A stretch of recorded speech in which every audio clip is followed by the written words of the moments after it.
اگر آپ نے ابھی تک ہمارا چینل سبسکرائب نہیں کیا تو ابھی سبسکرائب کریں اور بیل آئیکن کو کلک کر کے ہماری لیٹسٹ ویڈیوز کے بارے میں اپڈیٹ جانیں. سبسکرائب کیجئے اور ہم آپ کو لیے چلیں گے آپ کی فیورٹ ویڈیو کی طرف. ہم اپنا نظریہ اعتدال کے ساتھ بیان کر سکتے ہیں, کسی کو گن پوائنٹ پہ ہم چینج نہیں کر سکتے, لیکن میں یہ کہہ رہا ہوں کہ آپ اپنے بارے میں یہ فیصلہ کرو کہ ہم سنی ہیں یا شیعہ ہیں. شیعہ میں بھی جو سمجھدار قسم کے تھوڑے سے ہیں نا, وہ بھی اس چیز کو نہیں مانتے, یہ ماتم شاتم اور یہ وہ بھی نہیں مانتے. ایران میں نہیں ہوتا یہ اس طرح کے, روڈ پہ جلسے نہیں ہوتے ایران میں اس طرح کے ماتم کے. حضرت جعفر طیار رضی اللہ تعالیٰ عنہ اہل بیت میں تھے یا نہیں تھے؟ یقیناً تھے. جب شہید ہوئے ہیں تو آپ کی 4 بیویاں بیک وقت بیوہ ہوئی ہیں. اہل بیت سے محبت میں یہ بھی ہے, بیوہ ہوئی ہیں 4. ان کے چیخنے کی, رونے کی آواز آئی, نبی صلی اللہ علیہ وسلم نے اتنی سخت وعید فرمائی. پہلے فرمایا کہ آرام سے, جب باز نہیں آئے تو فرمایا ان کے منہ پہ کیا پھینکو, خاک پھینکو جا کے. حالانکہ وہ جعفر طیار کیا تھے؟ نبی کے سگے چچا کے بیٹے, اہل بیت میں سے تھے, بڑے فضائل ہیں ان کے, اور جوان شہید ہوئے ہیں. تو ہم اپنے مسلک کو تو ڈیفائن کریں گے نا بھائی, ہم اہل سنت. سوال پیدا ہوتا ہے اسلام میں تو فرقہ واریت نہیں ہے, تو یہ اہل سنت اور شیعہ کا کیا فرق آ گیا؟ بات یہ ہے کہ ہمارا یہ مسلک ہے, ہم قرآن و سنت کی وہ تشریح معتبر مانتے ہیں جس پہ صحابہ چلے, اور شیعہ حضرات صحابہ کو فالو نہیں کرتے. یہ بڑا اختلاف ہے ہمارا اور ان کا. ہم حضرت علی سے بھی محبت ایمان کا جز سمجھتے ہیں, ابو بکر, عمر, عثمان رضی اللہ عنہ سے بھی محبت کو ایمان کا حصہ سمجھتے ہیں, جبکہ شیعہ حضرات میں میجورٹی, سب کی بات نہیں کر رہا, میجورٹی صرف حضرت علی کو مانتی ہے, باقی صحابہ کو نہیں مانتی. حضرت ابو بکر, عمر, میجورٹی, سب کی بات نہیں کر رہا. بہت سے شیعہ مانتے بھی ہیں, یاد رکھو, سب کو ایک لاٹھی سے ہانکا مت کرو. تو باقی میں کبھی کبھار فیس بک پہ نا, میرے پیج پہ لوگ شیعہ کے جو ذاکرین ہیں ان کی اسپیچز شیئر کرتے ہیں, پتہ نہیں کیا ان کی تقریریں ہوتی ہیں, عجیب سے اسٹائل ہوتے ہیں. تو میں جو شیعہ حضرات میں جو سمجھدار لوگ ہیں ان سے کہتا ہوں, دیکھو کہ آپ کو اپنے مذہبی رہنماؤں میں کوئی سمجھدار آدمی ملے تو اس کو فالو کرو. یہ کیا, کن لوگوں کی تقریریں آپ سن رہے ہو؟ فیس بک پہ جو شیئرنگ ہو رہی ہے, جذبات سے ہٹ کے کبھی ان کی اسپیچز میں غور کیا کرو, یہ کیا باتیں کر رہے ہیں.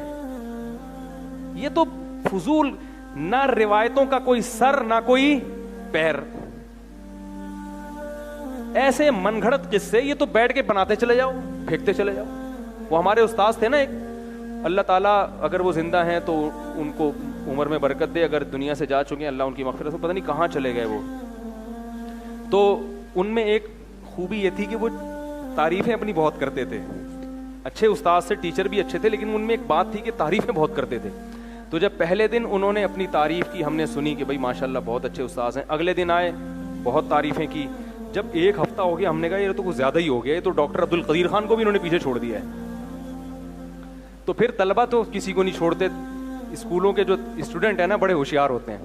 پھر ہم نے دیکھا کہ ایک دن استاذ آئے ہیں اور اپنی تقریر کر رہے ہیں, تو ایک طالب علم کو ہم نے دیکھا ڈیسک کے نیچے یوں یوں کر رہا ہے. اس کو دیکھا دیکھی دوسروں نے بھی ایسا شروع کر دیا. میں نے کہا یہ کیا ہو رہا ہے؟ انہوں نے کہا یہ چھوڑ رہے ہیں, ہم لپیٹ رہے ہیں. جیسے وہ پتنگ کا مانجا لپیٹا جاتا ہے نا, بھائی پتنگ کا مانجا ایسے لپیٹتے ہیں نا. کہا یہ لمبی لمبی کیا کر رہے ہیں استاذ محترم, چھوڑ رہے ہیں. اور ہم کیا کر رہے ہیں؟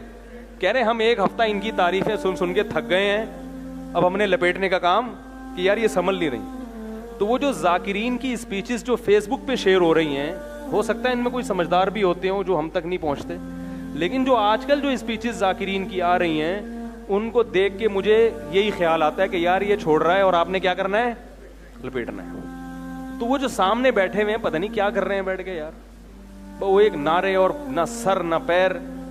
تو مجھے حیرانگی ہوتی ہے یار, ان میں بھی کچھ پڑھے لکھے لوگ ہوتے ہوں گے, ان کو اشکال نہیں ہوتا کہ یہ کیا کر رہے ہو.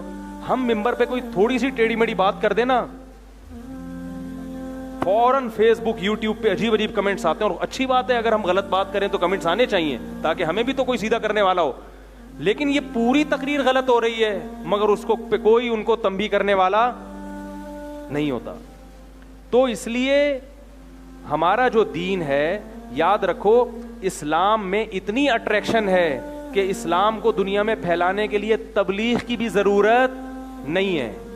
موسٹلی جو غیر مسلم مسلمان ہوتے ہیں بغیر تبلیغ کے ہوتے ہیں, اللہ نے خود اسلام کو اتنا اٹریکٹیو بنایا ہے.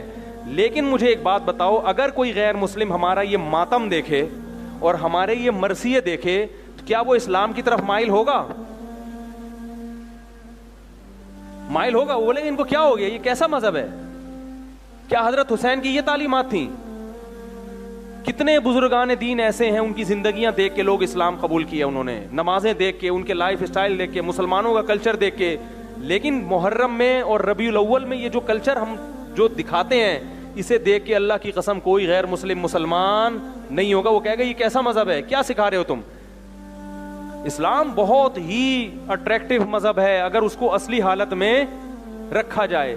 35,000 امریکن فوجی سعودی عرب میں مسلمان ہوئے تھے جب یہ وار چلی ہے نا. تو ہمارے ایک استاد سے میں نے ان سے پوچھا کہ ان کی بڑی معلومات تھی. میں نے کہا یہ جو 35,000 امریکی فوجی مسلمان ہوئے ہیں سعودی عرب میں, یہ کس کی تبلیغ سے؟ انہوں نے کہا کسی کی بھی نہیں. ان کو اسلام کو اب پڑھنے کا موقع ملا ہے سعودی عرب آنے کے بعد, کیونکہ سعودی عرب آئے تو انہوں نے کچھ وہاں دیکھا سسٹم, تو ان کو اسلام کو جب انہوں نے خود پڑھا تو خود ان کو اتنا اچھا لگا, کیا ہو گئے. لیکن اگر وہ یہ پڑھیں گے, یہ کالے کپڑے اور ماتم اور چھری اور چاقو اور دیگیں حلیم کی, یہ اسلام نہیں ہے میرے بھائی, یہ اسلام نہیں ہے. تو اس لیے پھر بھی میں کہتا ہوں جو کر رہا ہے ان کا مسلک ہے, ان کو کرنے دو.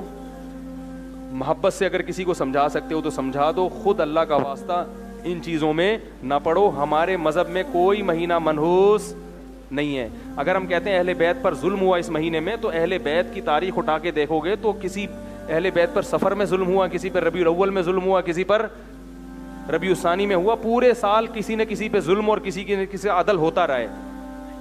کوئی ایک تاریخ بھی اسلامی تاریخ میں ایسی نہیں ہے جو بچی ہوئی ہو. تو کب تک مناتے رہو گے؟ کس کس کا دن منا؟ حضرت حسن کو جو زہر دیا گیا, کیا یہ ظلم نہیں تھا؟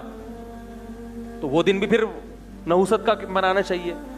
اور انبیاء کو شہید کیا گیا ہے بہت سارے دنوں میں, پیغمبروں کو شہید کیا گیا ہے. ایسا اب میں کہیں سے آ رہا تھا گاڑی, تو دیکھا کہ وہ لبیک یا رسول اللہ کے نام پہ چند لوگ, سارے ایسے نہیں ہوتے. کسی بھی قوم کو میں سب نہیں, ہر جگہ کچھ اچھے لوگ ہوتے ہیں, کچھ برے ہوتے ہیں. تو انہوں نے جناب راستہ روک لیا اور لبیک یا رسول اللہ کہہ کے ناچنے لگے.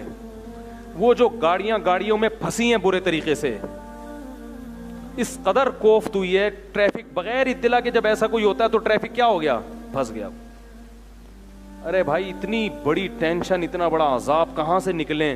میں اس وقت سوچ رہا تھا, اس وقت کوئی بیمار ہوا, کوئی عورت پریگنینسی میں ہے, اس کو ہاسپٹل لے کے جا رہے ہیں, کسی کو ہارٹ کا اٹیک ہوا, اس کو وہ تو لبیک یا رسول اللہ کے نعروں میں. اور کوئی گورا آ کے دیکھ لے, وہ بولے ہمارے ہاں تو ٹریفک جام بھی ہوتا ہے تو ہم لائن سے نہیں ہٹتے, اور تمہارے ہاں نبی کے نام پہ جب چاہو روڈ بلاک کر کے کھڑے ہو جاؤ. تو اسلام تو میرے بھائی مینجمنٹ سکھاتا ہے.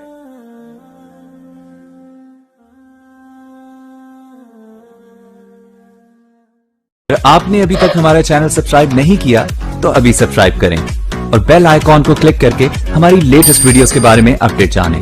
سبسکرائب کیجئے اور ہم آپ کو لیے چلیں گے آپ کی فیوریٹ ویڈیو کی طرف. اللہ اکبر, لا الہ الا